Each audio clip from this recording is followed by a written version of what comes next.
হযরত বেলাল আযান দিত, সবাই শুনে পাগল হইতো। হযরত বেলাল আযান দিত, সবাই শুনে পাগল হইতো। হযরত বেলাল আযান দিত, সবাই শুনে পাগল হইতো।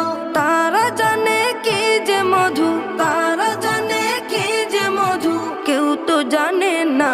ইয়া মুহাম্মদ পেয়ারা নবী এসো নিরালায়, ইয়া মুহাম্মদ পেয়ারা নবী এসো নিরালায়, ইয়া মুহাম্মদ পেয়ারা নবী এসো নিরালায়, ইয়া মুহাম্মদ পেয়ারা নবী এসো নিরালায়।